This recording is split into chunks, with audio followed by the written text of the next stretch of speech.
When I look back at this prayer journey, I realize that something inside me shifted in a way I cannot fully explain, and even now, as I speak about it, I still feel the weight of that moment on my heart, because it was not simply a spiritual encounter or an emotional event. It was a turning point in how I see myself, my people, my responsibilities, and the silent power that guides nations through their darkest nights. I have lived through situations that test the bones of a man, moments where danger breathes against your neck, and you must stay steady even while your mind is full of uncertainty. I have walked through villages where children slept hungry and mothers buried their sons, and I have debated with men who wanted power without conscience, so I thought I understood human struggle, but nothing prepared me for the kind of stillness that came over me when I entered that space of prayer. There was no noise, no chaos, no demands, just people standing together in lines that did not care about status, wealth, or titles, because before God, all of us are simply servants, and witnessing that level of humility shook me more than any battlefield ever has. The discipline of their movements, the sincerity on their faces, the quiet whisper of their hearts calling upon their Creator, it made me feel as if I'd stepped into a place where truth was not spoken by words but felt in the soul. I saw men who had worked long hours, women who carried the weight of families, elders whose bones trembled with age, and youth who carried hope in their eyes, all standing equal, all bowing together, reminding me that leadership is not about being above the people. It is about being among them, sharing their faith, their fears, their dreams, and understanding the invisible fire that keeps them strong when the world gives them reasons to fall apart. As I listened to the murmured prayers rise like a river of sincerity, I found myself thinking about justice not as a political concept, but as a divine responsibility. I thought about how nations collapse when leaders prioritize ego over truth, and how they rise when leaders ground themselves in humility. My heart felt heavy in a way that was strangely comforting, as if God was showing me the difference between carrying authority and carrying purpose. Authority belongs to the position, purpose belongs to the soul. And that day, I felt the weight of purpose more clearly than ever.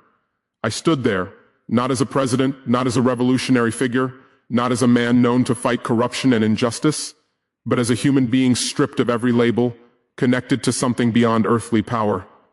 That feeling made me think of every decision I have made, every battle I have fought, every word I have spoken to my people, and I wondered if I had always done enough, if I had been the kind of leader who inspires faith rather than fear. The truth is, that prayer space held a mirror I could not look away from, a mirror that reflected my intentions, my weaknesses, my hopes, and the quiet yearning inside me to serve my people with more sincerity than ever before.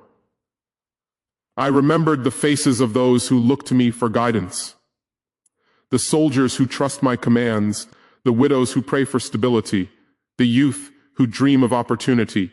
And in that moment, I understood that leadership is not sustained by strength alone. It is sustained by spiritual clarity.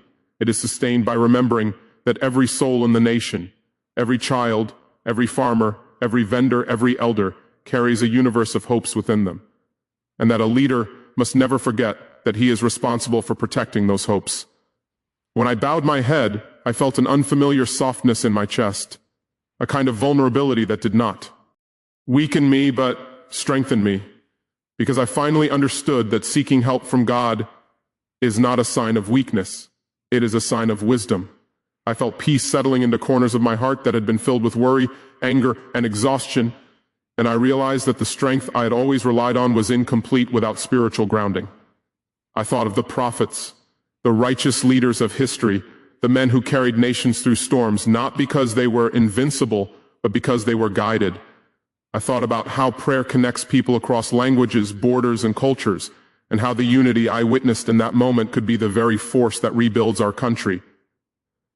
As the prayer ended, and the people lifted their heads, I felt as if I had walked out of another world back into this one, carrying something unseen yet powerful, something that would influence every decision I make moving forward. And I say this with complete honesty, that prayer did not just shake my mind, it awakened my soul.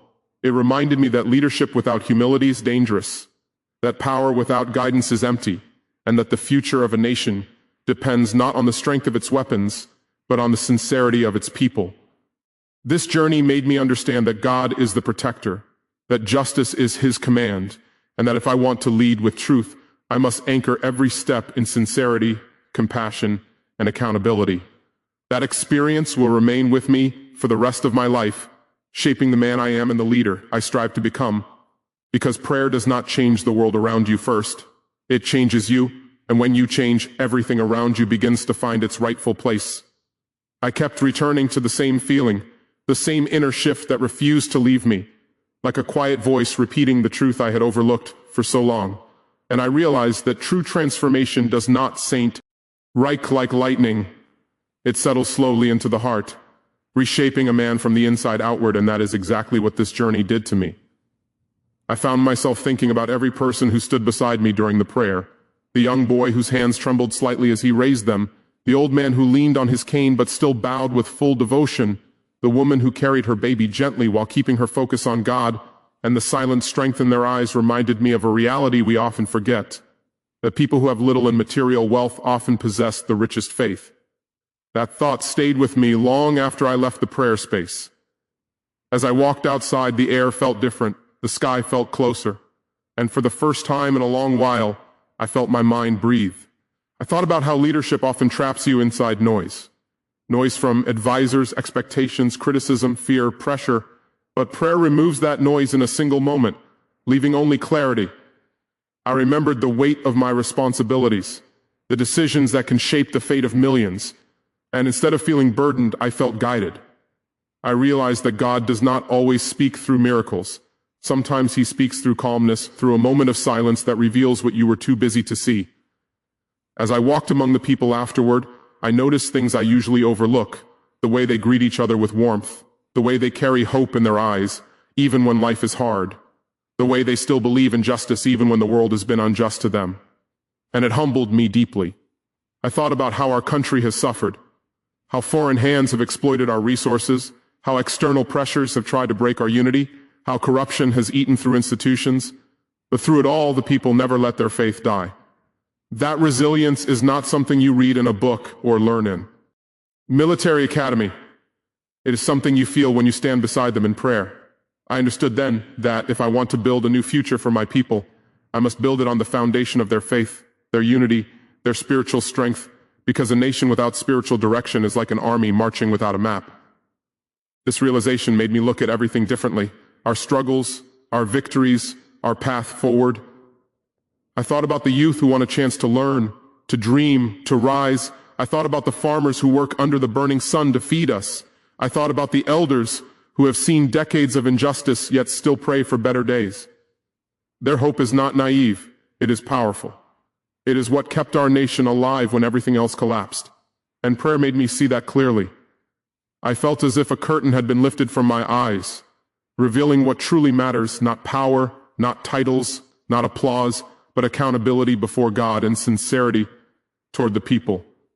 I realized that if a leader loses these two things, he loses himself. And that is why this prayer journey shook me so deeply. It stripped away the layers of pride, urgency, and tension that leadership often brings, leaving only the truth that I am nothing without the guidance of God and the trust of my people. I walked away from that moment with a renewed commitment, a fire inside me that was not born of anger or defiance, but of clarity and purpose. I told myself that every decision I make from now on must be rooted in justice, compassion, and humility, and that if I ever stray from this path, may God correct me. This experience taught me that nations are not built only by policies.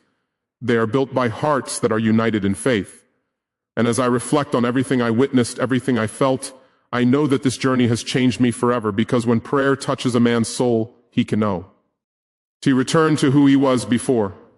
Something shifts, something awakens, something realigns, and he begins to walk differently.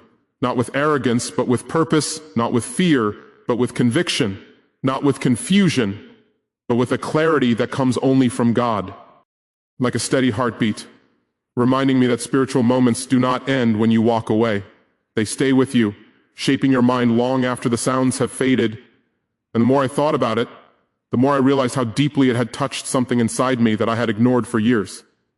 In leadership, you often build walls around your emotions because you are expected to be strong, unshaken, unbreakable. But prayer does the opposite. It breaks the walls gently and reminds you that strength does not come from hiding your humanity, but from embracing it. That realization settled into me slowly, making me look back on all the years I had spent fighting injustice, corruption, exploitation, and foreign interference. And I wondered how many times exhaustion had hardened me without me even noticing. That single moment of prayer softened something inside my heart that had been tense for a long time. I remembered how I entered the prayer area as a man carrying the weight of an entire nation on his shoulders. And I walked out as a man who remembered that he is not carrying this weight alone. God carries what human beings cannot. That thought alone filled me with a peace I had not felt in years. When I sat down later in the quiet of my room, I replayed the entire scene in my mind. The unity, the humility, the discipline, and it felt like I was watching a reflection of what our nation could become if we truly held on to the values that prayer teaches: patience, cooperation, sincerity, and purpose. Prayer strips away the illusions that divide people, tribe, class, status, appearance. In that moment, everyone stood equal before the Creator, and I realized that equality before God is what gives people dignity, and dignity is what gives a nation strength. I thought about how many leaders in history failed because they disconnected themselves from the spiritual heartbeat of their people, relying only on strategy and force, forgetting that a leader who does not kneel before God eventually kneels before his own ego. That is a danger I never want to face. This journey made me more aware of how fragile the soul can be, and how essential it is to protect it from arrogance, fear, and doubt.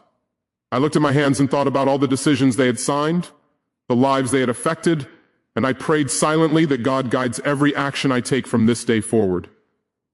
The world sees leadership as power, but prayer shows leadership as responsibility. That difference is everything.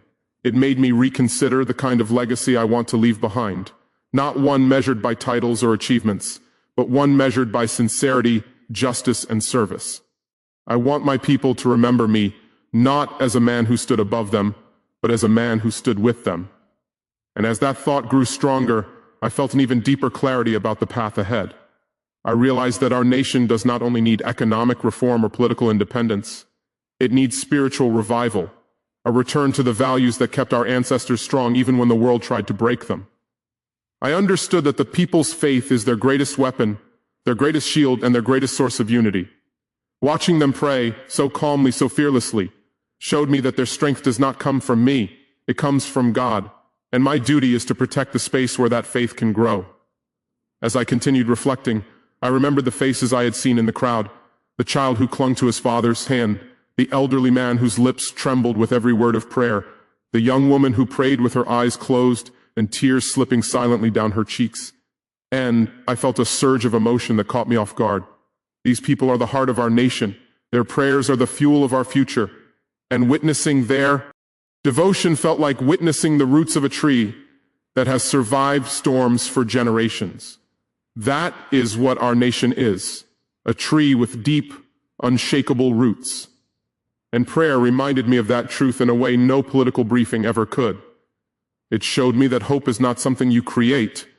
It is something you recognize in the hearts of your people. And as I sat there letting these thoughts fill me, I realized that this journey had not simply shaken my mind. It had grounded it.